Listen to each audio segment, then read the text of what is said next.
started this gangster shit. Mr. Motherfucker, thanks I get. Hello. I started this gangster shit. And this the motherfucker, thanks I get. Hello. Hey, if you're enjoying this content but haven't yet subscribed, please take a minute to hit that subscribe button and ring the bell for notifications. Thank you. All right, from IndieWire, Tessa Thompson says Marvel co-star BRIE LARSON is helping make real systematic change in Hollywood. As part of Time's annual influential people list, the actress wrote an essay about how the real power of the woman who plays Captain Marvel. Look at this, BRIE LARSON. BRIE LARSON getting a nice salute from a woman of color. BRIE LARSON is look at the malevolent, look at the black shark eyes here. Look at the dead-eyed smirk. Woo. Like, if that woman was the devil, if it turned out that she was the devil and you were surprised, I'd be like, why were you surprised?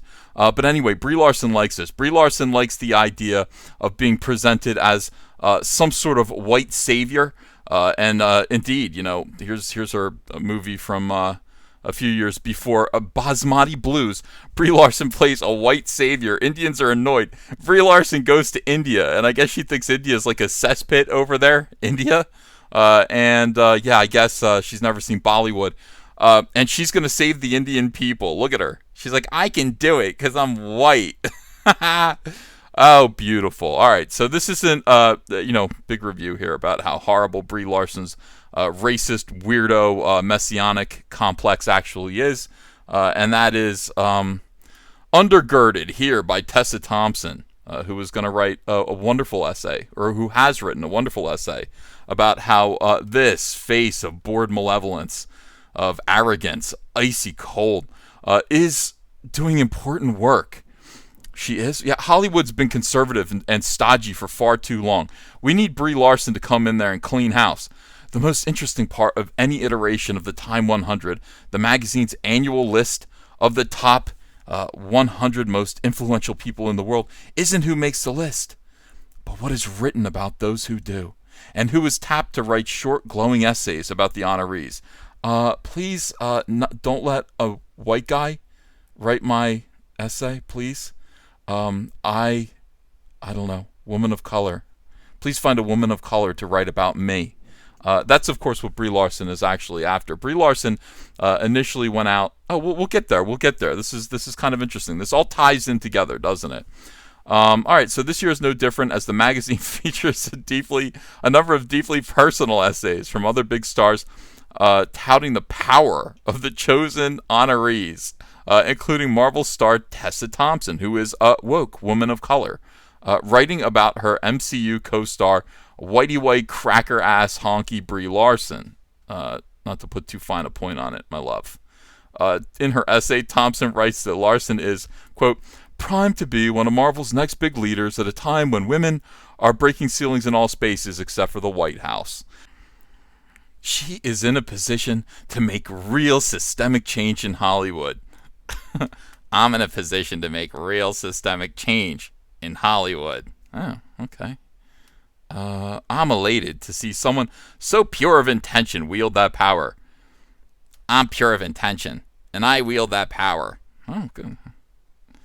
Her activism is an extension of who she is. My activism is a bitch.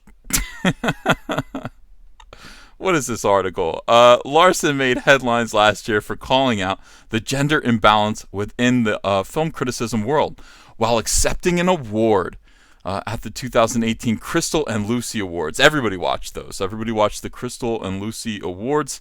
BRIE LARSON was there. She was offered an award, and she accepted it. LARSON called the lack of equal representation among critics an issue that's been bubbling. I didn't realize that. I thought that was... I thought Hollywood was largely leftist. Who exactly over there is gatekeeping? Who's gatekeeping these woke women of color? Who's gatekeeping these LGBTQ plus AA something? How does that even go? Who's gatekeeping these people out of the film criticism? Who's not letting them talk about the movies they like? Who's keeping the disabled people out of... who's doing it? Why aren't disabled people allowed to talk about the movies that they like and don't like? Who is gatekeeping these people? Who is the monster? Brie Larson. This has been an issue that's been bubbling. It's been bubbling for a long time. Please go and fix this for everyone. Fix this for everyone. Her assertion that there is an insanely low chance a woman of color will have a chance to see your movie and review your movie. Why is that? Again, who is gatekeeping? Who is gatekeeping these movie theaters and keeping women of color from going to see your movie? Who's doing that?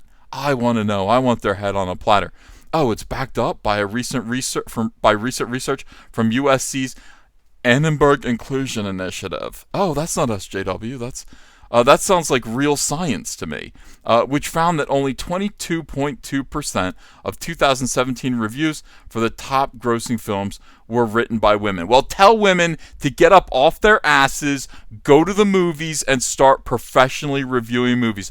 What, are we going to have to lead them there? They have to have the initiative, the inclusion initiative from USC's Annenberg to get their asses to the movies, to take a little notepad like Roger Ebert did, and actually write your ideas down about what you did and did not like about How to Train Your Dragon Part 8, and then put it out on the internet for people to see. We can't do everything for these ladies. We can't. They have to do it themselves. Unless somebody is stopping them. Is it the patriarchy? You can tell me. All right. So, while critics from underrepresented racial and ethnic backgrounds were represented by only 18%, that's why they're called underrepresented. That's why they're called underrepresented. How could they be overly represented and still be 18%? They're underrepresented. That's why. What do you expect? What do you expect? I mean, fine. So you want women to review movies just as often as men? All right. Here's a woman of color right here, Kamala Thiagarajan, and she says your movie sucks. That's a woman of color. Over here's another woman over at IGN saying that your movie sucks. Did she say it sucks? Let me just double check.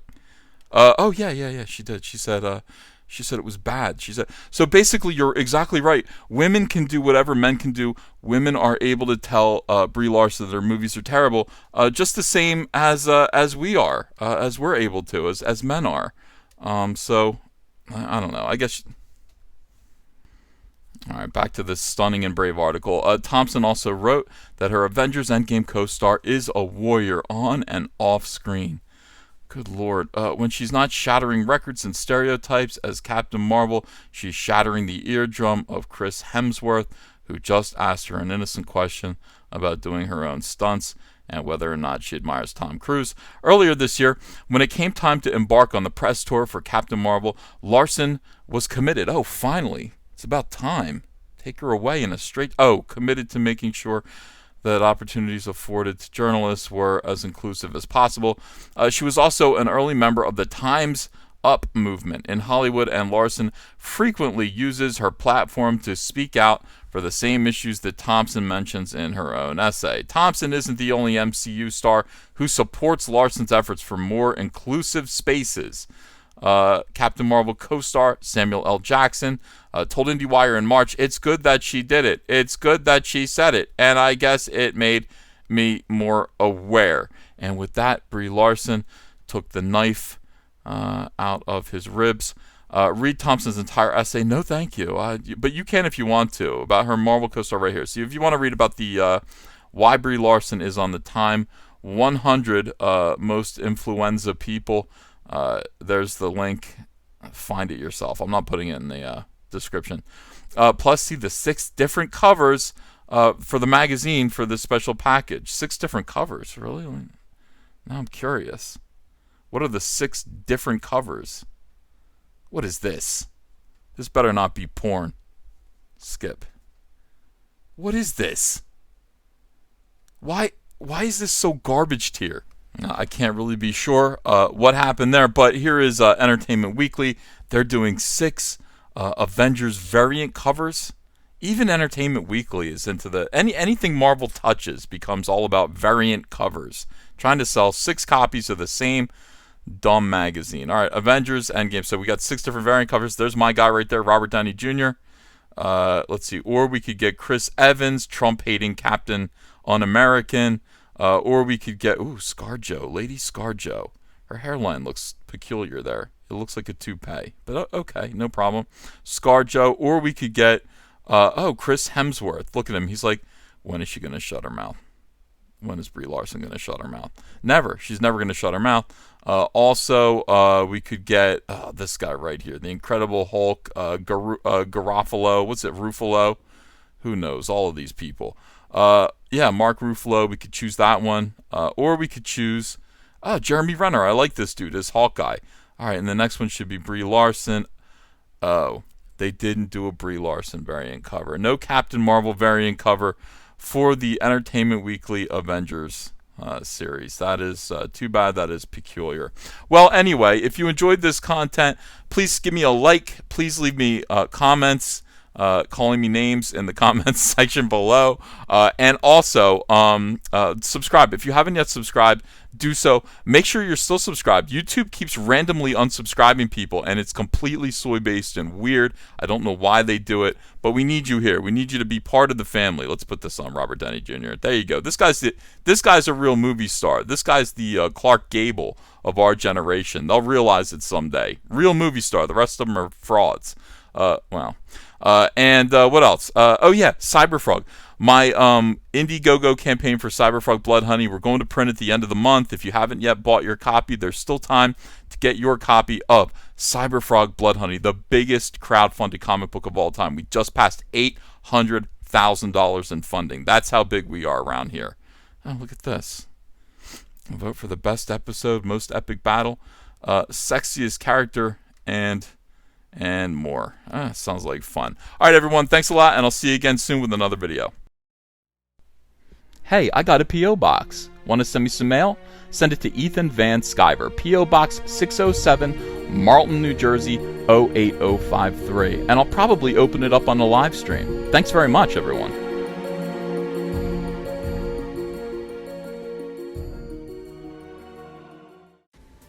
Hey, you want to follow me on Twitter? Are you sure? Well, if so, I'm at Ethan Van Sciver. That's at Ethan Van Sciver. See you there.